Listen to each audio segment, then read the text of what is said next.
anak. Masarap ang hangin dito.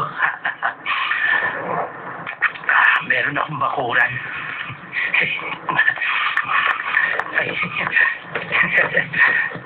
Lilinisin ko to. Bukas sa umaga, maayos na to. Pasok na tayo. Tara. Tuloy kayo. Halika. Pupunasan ko muna to, ha. Upo ka.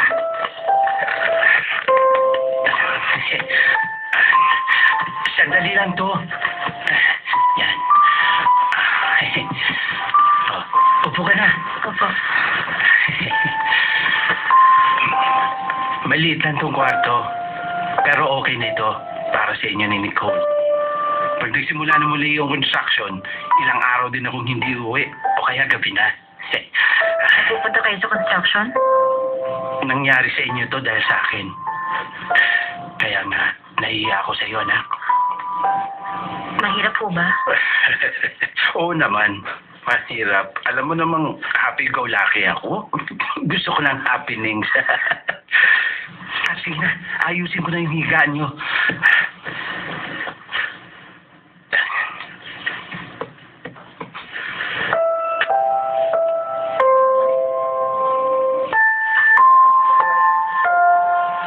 Huwag ka maingay, nag-reto.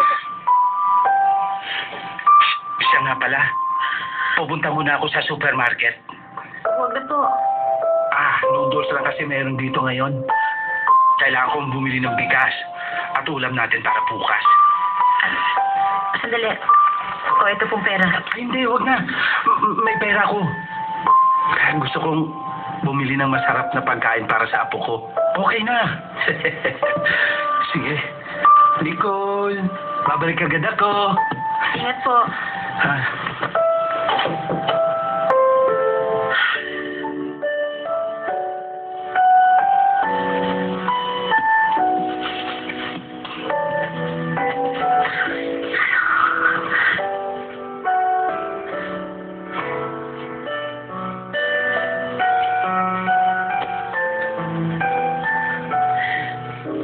Bakit ba nangyayari to?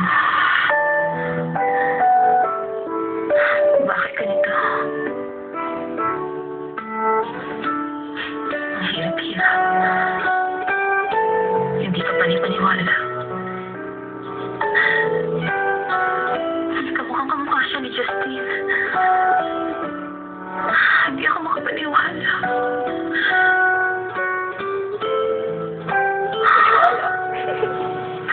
Ay, naku, Ariel.